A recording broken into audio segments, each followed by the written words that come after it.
ராணி நேயர்களுக்கு வணக்கம். நான் உங்கள் விஜய் ஆஷா. இன்னைக்கு டாக்டர் கன்சல்டேஷன் டைம்ல நம்ம யாரை மீட் பண்ண போறோம் அப்படின்னா சித்த மருத்துவர் வீரபாபு சார் அவர்களை தான். வணக்கம் சார். ஸோ இன்னைக்கு இந்த எபிசோட்ல வின்டர் சீசன், மழை சீசன், எல்லா சீசனுமே வந்தாடுச்சு. பட் ஜாலியா என்ஜாய் பண்ண மட்டுமா முடியும், அதோட சேர்த்து இருமல், சளி, ஜுரம் அப்படின்னு கூடவே வருது. ஸோ இதுக்கெல்லாம் சித்த மருத்துவத்துல என்ன தீர்வு இருக்கு அப்படின்றது தான் இன்னையோட எபிசோட்ல பார்க்க போறோம். ஸோ வாங்க வீடியோக்குள்ள போலாம். சார், நம்ம சொன்ன மாதிரியே லைக் மழைக்காலம் வந்தாச்சு, குளிர்காலம் வந்தாச்சு, அதே மாதிரி எல்லாருக்கும் சளி, இருமல், ஜுரம் எல்லாமே வந்துருச்சு.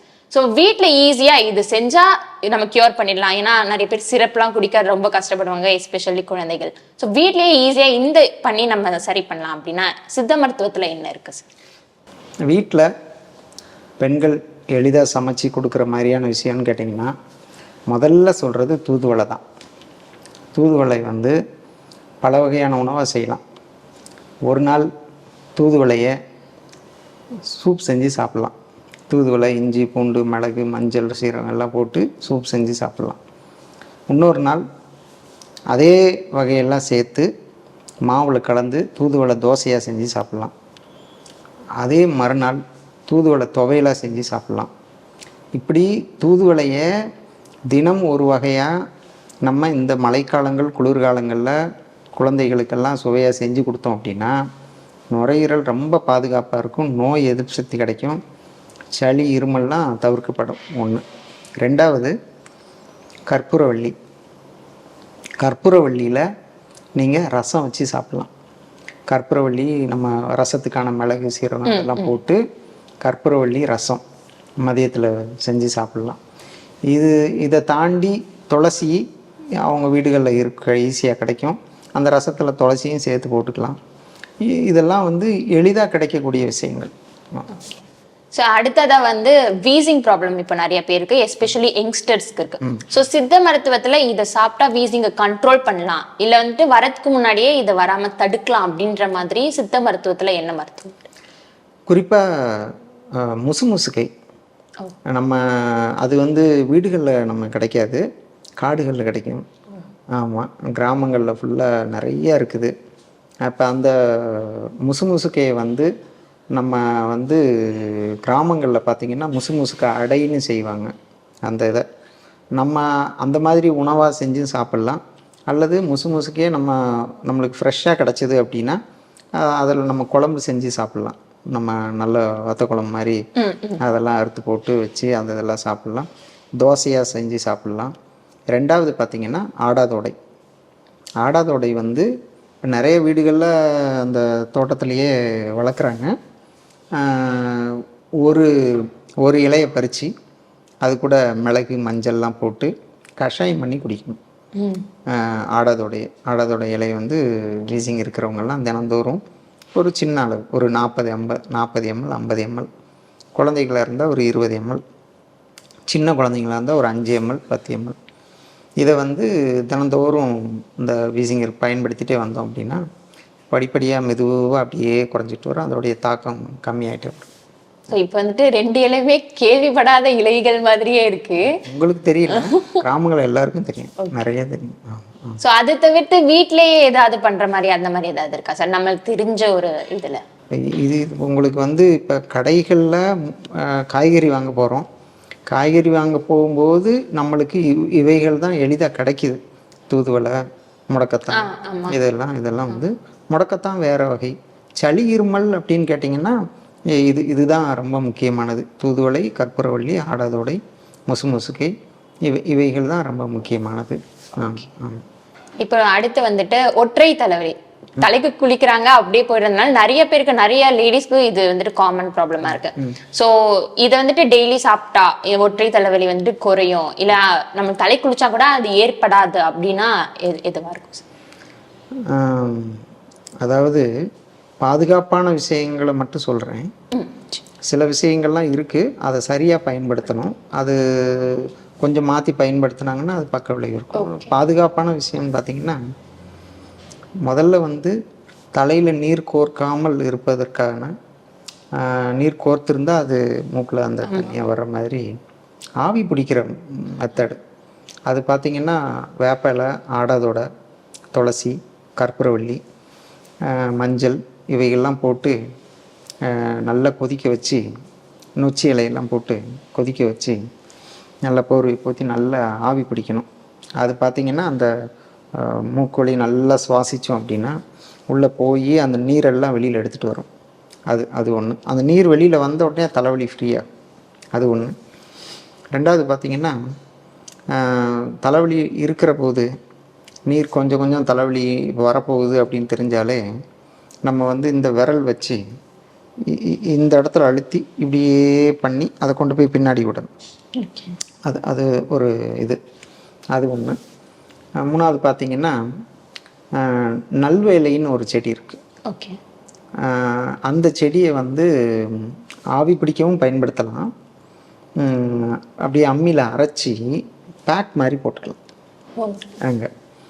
அது போடும் பொழுது அந்த தலைவலி இருக்கும் இதெல்லாம் வந்து ஒரே நாளில் சரியாயிடாது. படிப்படியாக கொஞ்சம் கொஞ்சமாக அப்படியே குறைஞ்சிட்டே வரும். நம்ம நாட்டு மருந்து கடைகளில் நம்ம நீர்க்கோவை மாத்திரை இருக்குது. அதை உரசி அந்த இதெல்லாம் பேக் போடும்போது அந்த நீர் வற்றும்போது தலைவலியெல்லாம் சரியாகும். இதெல்லாம் எத்தனை நாளைக்கு பயன்படுது? லைக் ஒரு வாரத்துக்கு ஒரு முறை அந்த மாதிரி எத்தனை நாளைக்கு பயன்படுது? இது எல்லாமே வந்து பக்க விளைவு இல்லாதது.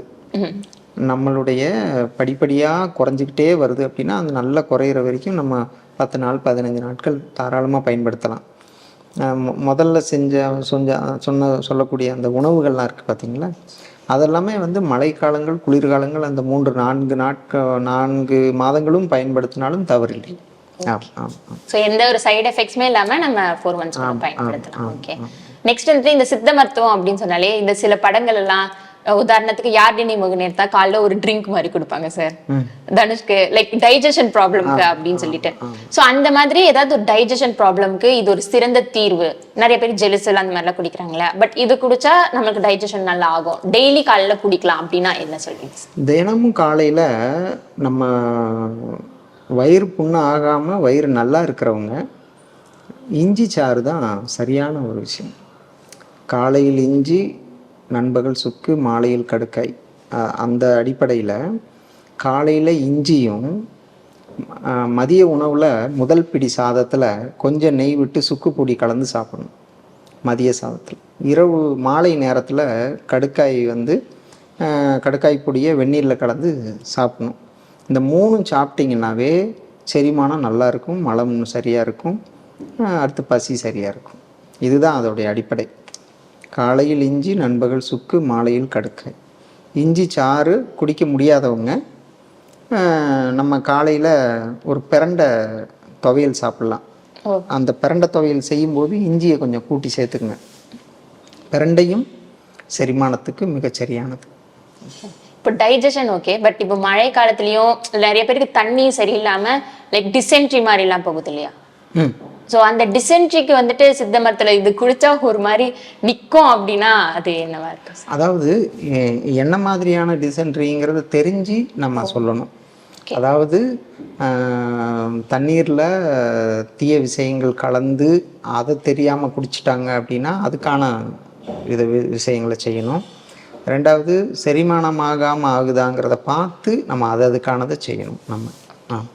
இப்போ வந்துட்டு லைக் இங்கிலீஷ் மெடிசன்ஸ்ல லைக் ஃபர்ஸ்ட் கேன்சருக்குலாம் வந்து ட்ரீட்மெண்ட் இல்லை, but then they found like கண்டுபிடிச்சிட்டாங்க. ஸோ சித்த மருத்துவத்தில் இந்த ஒரு நோயை வந்து குணப்படுத்த முடியாது அப்படின்ற மாதிரி ஏதாவது இருக்கா?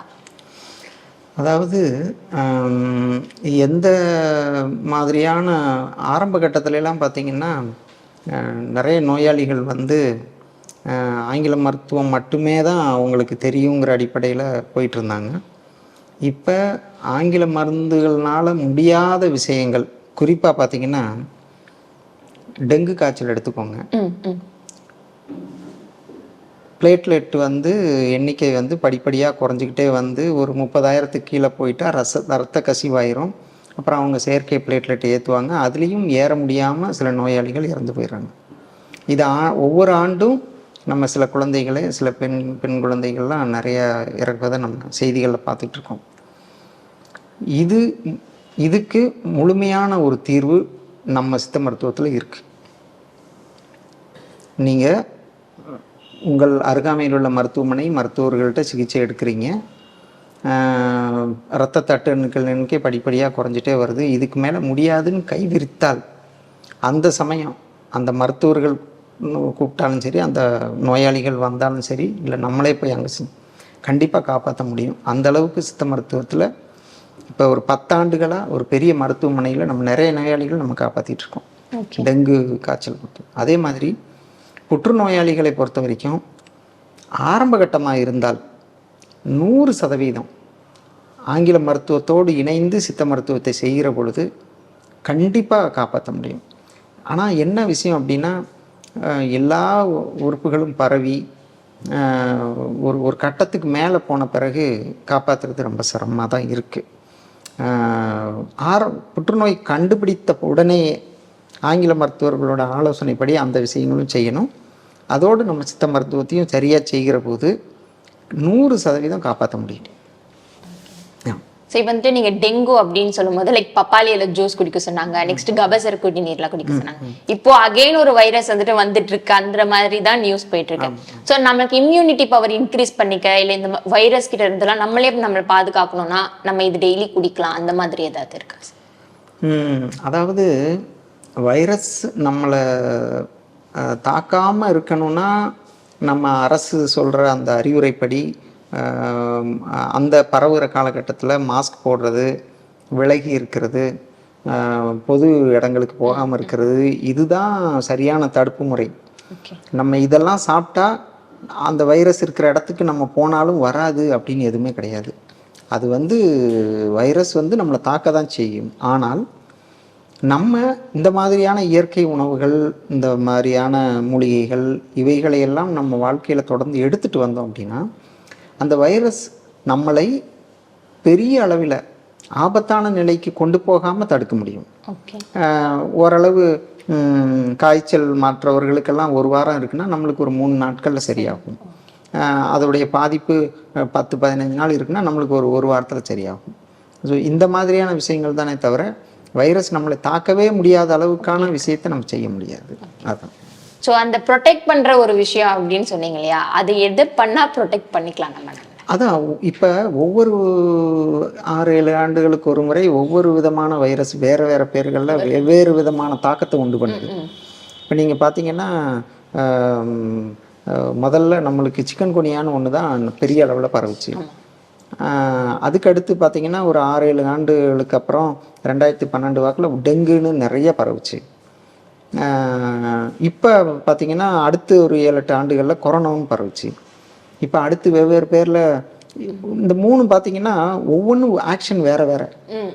நம்ம பொதுப்படையாக இதுதான்னு நம்ம சொல்ல முடியாது.